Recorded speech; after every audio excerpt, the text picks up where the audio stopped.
లూకాసు వార్త 24వ అధ్యాయము 1వ వచనాన్ని చదువుకుంటే, ఆదివారము వేకువజామున ఆ స్త్రీలు తాము సిద్ధపరచిన సుగంధ ద్రవ్యమును తీసుకొని సమాధి వద్దకు వచ్చిరి.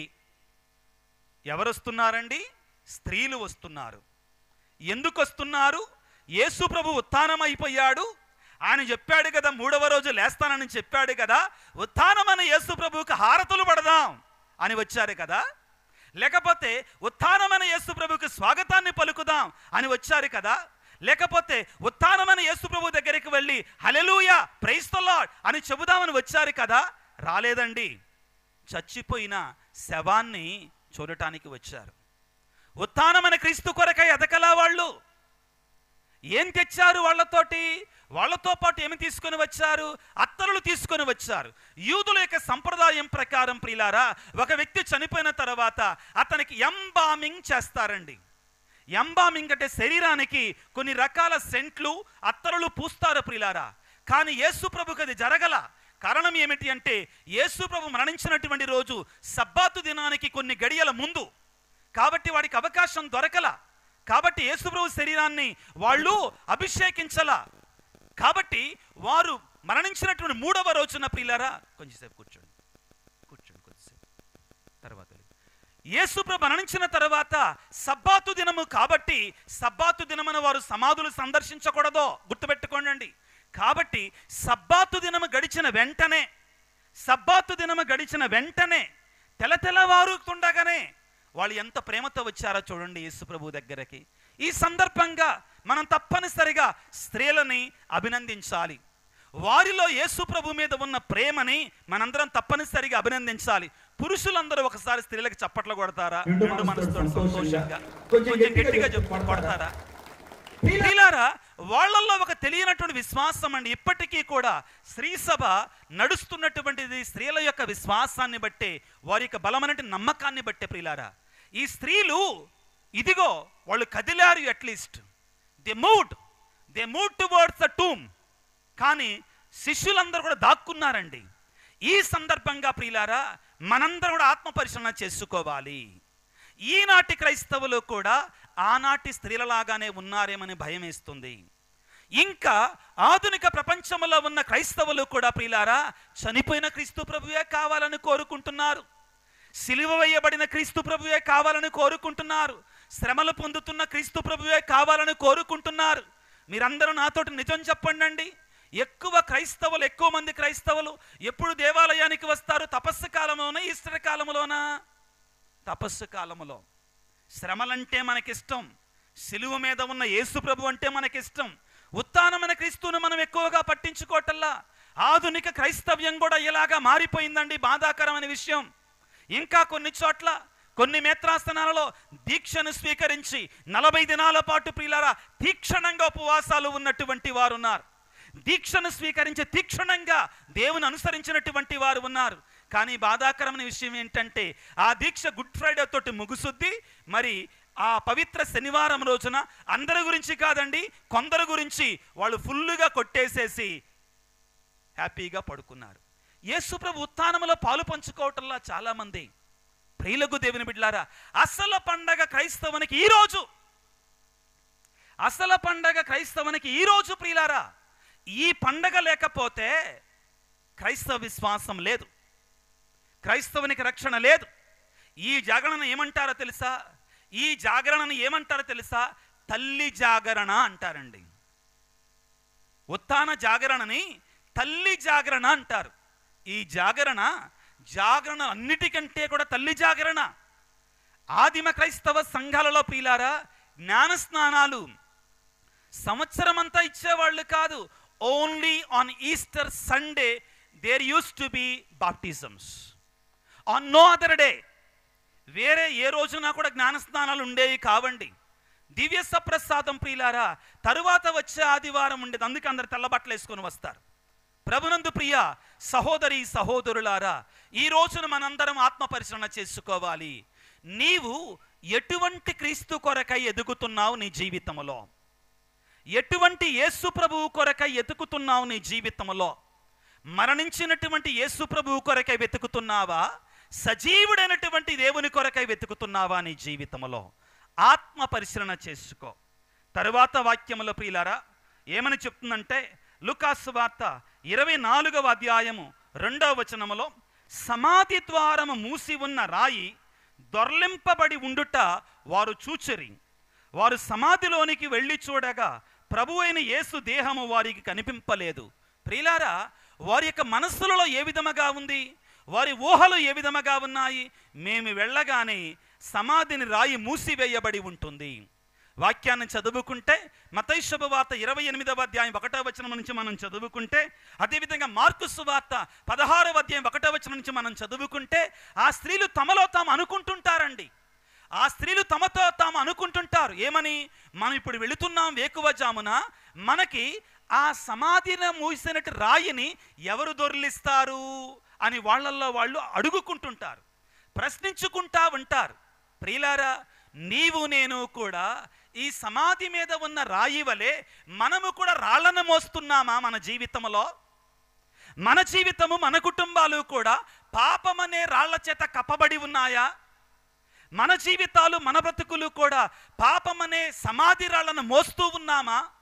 మనలో కూడా ఎంతోమంది ప్రియులారా ఇదిగో భయంకరమైన సమాధులలో ఉన్నాము. 103వ కీర్తనలో, నోనా ఆత్మమా ప్రభువును స్తుతించుము, నాలోని సమస్త శక్తులారా ఆయన పవిత్ర నామమును సన్నుతించుము. ఓ నా ఆత్మమా ప్రభువును స్తుతించుము, ఆయన చేసిన మేలులను వేనని మరొకము అని పలికిన తర్వాత వాక్యము ఈ విధంగా సెలవిస్తుంది. ఆయన నామాన్ని స్తుతించినప్పుడు ఆయన నిన్ను దీవిస్తాడు, నీ పాపాన్ని క్షమిస్తాడు, సమాధి నుండి నిన్ను లేవనెత్తుతాడు అని రాయబడి ఉంటుంది. ప్రియులారా, ఇదిగో సజీవుడైన దేవుడు సమాధి రాయిని దొర్లించి బయటికి వచ్చాడు. సమాధి రాయిని నొట్టివేసి ప్రక్కకి ఆయన సజీవుడిగా లేచాడు. నీతో నాతో ఈ రోజున ఆ యేసయ్య చెప్తున్నాడు, ప్రియులారా, ప్రియమైన బిడ్డ, నీవు ఎటువంటి రాళ్ల క్రింద మ్రగ్గిపోతున్నావు? నీ జీవితం, నీ బ్రతుకు, నీ కుటుంబం ఎటువంటి శ్రమల కింద, ఎటువంటి సమాధి రాళ్ల కింద మ్రగ్గిపోతున్నావు? రోగము అనేటువంటి రాయి క్రింద మగ్గిపోతున్నావా? అశాంతి అనే రాయి క్రింద మగ్గిపోతున్నావా? అలజడి అనేటి రాయి కింద మగ్గిపోతున్నావా? ప్రభు అంటున్నాడు, నన్ను చూడు బిడ్డ, నేను నా సమాధి రాయిని తొలగించుకొని బయటికి వచ్చాను. నేను ఈ రోజున నీకు వాగ్దానం చేస్తున్నాను, నీ సమాధి రాయిని కూడా తొలగించటానికి సిద్ధముగా ఉన్నాను. Praise the lord, praise the lord, praise the lord. కానీ ప్రియులారా, నీవు నేను చేయవలసింది ఏమిటి అంటే, కొంచెంలో కొంచెం ఆ స్త్రీలలాగా ప్రభువు దగ్గరికి కదలడానికి ప్రయత్నం చేయాలి. ఆ స్త్రీల వలె ప్రభువు వద్దకు వెళ్ళడానికి ప్రయత్నం చేయాలి. ప్రియులారా, ఇదిగో పౌలు గారు కొరింథీయులకు రాసిన మొదటి లేఖ 15వ అధ్యాయము 14వ వచనములో ఈ విధంగా సెలవిస్తారు. ప్రియులకు దేవుని బిడ్డలారా, ఏమంటారంటే, కొరింథీయులకు రాసిన మొదటి లేఖ 15వ అధ్యాయము 14వ వచనములో, మరి క్రీస్తే లేవనెత్తబడనిచో, క్రీస్తు ప్రభువే ఉత్థానము కాకపోతే మా బోధ వ్యర్థమే, మీ విశ్వాసము కూడా వ్యర్థమే. క్రైస్తవ్యం లేదు.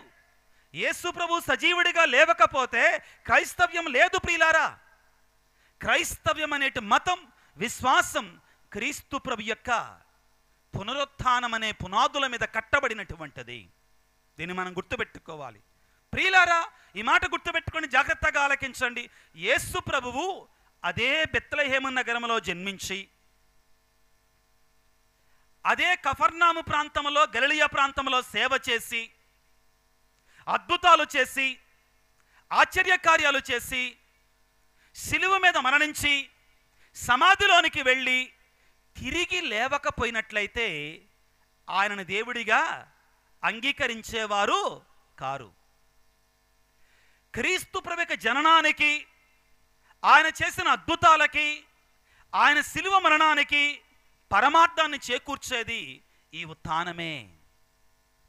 ఈ ఉత్థానము లేకపోతే మిగిలినవన్నీ కూడా పనికిరానటువంటివిగా అయిపోతాయి. ప్రియులారా, కాబట్టే పౌలు గారు ఏమంటున్నారంటే, ప్రియులకు దేవుని బిడ్డలారా, ఇదిగో క్రీస్తే లేవనెత్తబడనిచ్చో మా బోధ వ్యర్థమే, మీ విశ్వాసము వ్యర్థమే అని పలికి 17వ వచనంలో మరొకసారి పిల్లరా అదే అధ్యాయములో, క్రీస్తు లేవనెత్తబడనిచ్చో మీ విశ్వాసము వ్యర్థము, మీరు ఇంకను పాపములోనే ఉన్నవారు.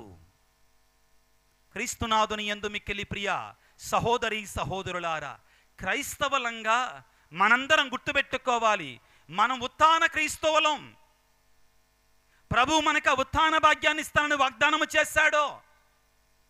ఆయన లాజరు మరణ సందర్భములో ప్రియులారా, యోహాను సువార్త 11వ అధ్యాయంలో పలికిన మాట, నేనే పునరుత్థానమును జీవమును, నన్ను విశ్వసించువాడు ఎన్నటికిని మరణము పాలు కాడు, నన్ను విశ్వసించువాడు మరణించినను తిరిగి లేస్తాడు అని చెప్పాడు. దీని కొరకే మనందరం ప్రయాసపడాలి, దీని కొరకే మనం ఆశపడాలి, దీని కొరకే మనం తపించాలి. ఒకే ఒక క్రీస్తు, ఆయన మాత్రమే సజీవుడిగా లేచాడు. ఎంతోమంది ఆశపడ్డారు, కానీ క్రీస్తు మాత్రమే మనకి మరణానంతర జీవితాన్ని గురించి ఒక బలమైన దృఢమైనటువంటి ఆశయాన్ని కల్పించాడు పిల్లరా. క్రీస్తు ప్రభువు ఉత్థానము కావడం ద్వారా, మరణాన్ని గెలచటం ద్వారా ఆయన దేని మీద విజయాన్ని సాధించాడంటే, మొదటిగా ప్రియులారా సైతాను మీద విజయాన్ని సాధించాడు, సైతాను మీద జయాన్ని పొందుకున్నాడు. అనాది కాలము నుండి మానవాళిని పాపములోనికి లాగి సాతానుడు మానవుని తన యొక్క అబంధ హస్తాలలో బిగించి ఉండగా, యేసు ప్రభు నీ కొరకై నా కొరకై సిలువలో మన పాపాన్ని వేసుకొని మరణించటము ద్వారా, ఉత్థానము కావడము ద్వారా ప్రియులారా నీకు నాకు కూడా సైతాను మీద విజయాన్ని ప్రసాదించాడు. రెండవది ప్రియులారా, యేసు ప్రభువు ఉత్థానము కావటం ద్వారా, పునరుత్థానము చెందటము ద్వారా పాపము మీద విజయాన్ని సాధించాడు. ఆయన ఉత్థానము కావటం ద్వారా నీకు నాకు ఒక నమ్మకాన్ని ఇచ్చాడు. ఏమిటి అది? నీవు కూడా నీ పాపము నుండి బయటికి రాగలవు. నేనున్నా నీకు తోడుగా, నీ ఒంటరి వాడివి కాదు. మత్తయి శుభవార్త 28వ అధ్యాయం 20వ వచనములో ప్రభువు పలికినట్లుగా, మత్తయి 28:20వ వచనములో ప్రభువు పలికినట్లుగా, ఇదిగో లోకాంత్యము వరకు సర్వదా నేను నీకు తోడుగా ఉంటాను అని పలికాడు. ఆ అభయాన్ని యేసు ప్రభు ఈ రోజున నీకు నాకు ప్రసాదిస్తూ ఉన్నాడు. మరొకటి ప్రియులారా, యేసు ప్రభు ఉత్థానము కావడం ద్వారా లోకం మీద విజయాన్ని సాధించాడు. ఏ విధముగా? ఈ రోజున నీవు కూడా, అమ్మో నేను ఈ లోకం మీద బ్రతకలేకపోతున్నాను, నా వల్ల కాదు, నాకు కుదరడం లేదు, నాకు చేత కాదు అన్నప్పుడు ప్రభు అంటాడు పిల్లారా, ఇదిగో నేను విజయాన్ని సాధించాను బిడ్డ, నేను నీకు తోడుగా ఉంటా, లోకం మీద విజయం నీదే, కానీ నువ్వు చేయవలసింది అంటే నన్ను విశ్వసించు అని చెప్తున్నాడు. ప్రియులారా, ఈనాడు ముగింపు సందేశముగా దేవుడు నీకు నాకు ఇచ్చే సందేశం ఏమిటి అంటే, రోమాపత్రిక 6వ అధ్యాయంలో ఈరోజు మనం చదువుకున్న 2వ పట్టణం పిల్లారా, పౌలు గారు అంటారు, మీరు క్రీస్తుతో మరణించినట్లయితే ఆయనతో పాటు మీరు ఉత్థానమవుతారు. ఏమిటి ఈ మరణం? జ్ఞానస్నానం. ఏమిటి ఈ మరణం? పాపానికి మరణం. మనం ఇప్పుడు జ్ఞానస్నాన సాంగ్యాలని జ్ఞాపకం చేసుకోబోతున్నాం, నూతనీకరించుకోబోతున్నాం ప్రియులారా. అర్థవంతంగా మనం ఆ జ్ఞానస్నాన సాంగ్యాలను నూతనీకరించుకోగలిగి దేవునికి చెందినటువంటి వారముగా ఉంటూ ప్రభువు చెప్పినట్లుగా మన పాపానికి మరణించగలిగితే మనల్ని ఆయన తనతో పాటు ఉత్థానము చెందేటట్లుగా చేస్తాడు. ఈనాటి పరిశుద్ధ బలి పూజలో ఆ దేవాది దేవుని ప్రియులారా భక్తితో ప్రార్థన చేసుకుందాం. యేసయ్యా, నీవు సజీవుడివై లేచావు. అనాది కాలం నుండి సృష్టిలో మొట్టమొదటి వాడివిగా నీ అంతట నీవుగా సజీవుడివై లేచాడు. తద్వారా నీ బిడ్డలమైన మాకు నువ్వు వాగ్దానం చేస్తున్నావు, మేము కూడా నీ వలె జీవిస్తే మాకు కూడా నిత్య జీవితాన్ని ప్రసాదిస్తానని పలుకుతున్నావు. క్రైస్తవుని యొక్క ఆశయం, కోరిక ఆ పరలోక దర్శనం ప్రియులారా. దానికోసం మనం ఆశపడాలి, దానికోసం మనం ప్రయాసపడాలి, దానికోసం మనం ప్రయత్నించాలి. అది క్రీస్తు ద్వారా మాత్రమే సాధ్యమవుతుంది. దాన్ని మనందరం విశ్వసించాలి. ప్రభువుని వేడుకుందాం, దేవా మేము నీ ఎడల విశ్వాసాన్ని కలిగి నిత్య జీవితాన్ని పొందుకొని ఉత్థాన క్రైస్తవులుగా బ్రతకడానికి కావలసిన శక్తిని మాకు దయచేయి తండ్రి. ఏ విధముగానైతే వారు సమాధిని చూచి నిన్ను విశ్వసించారో, నువ్వు ఉత్థానమయ్యావని నమ్మారో, ఆ శిష్యులు ఆ తరువాత నీ కొరకే ప్రాణాన్ని పణంగా పెట్టారో, మేము కూడా మా నిత్య జీవితంలో పాపానికి బానిసలము కాకుండా, చెడులో మరణించకుండా, సమాధి రాళ్ళు మొయ్యకుండా మేము జీవము కలిగిన క్రైస్తవులుగా జీవిస్తూ ప్రభువా నీకు సరియైన బిడ్డలుగా, నీకు అనుంగ బిడ్డలుగా జీవించే శక్తిని, పరిశుద్ధాత్మ వరాన్ని నాకు మాకు అందరికీ దయచేయి తండ్రి అని ఆ దేవాది దేవుని ఈ పరిశుద్ధ బలి పూజలో ప్రార్థన చేసుకుందాం. పిత పుత్ర పవిత్రాత్మ నామమున ఆమెన్. చిన్న ప్రార్థన చేసుకుందాం తలలు వంచి.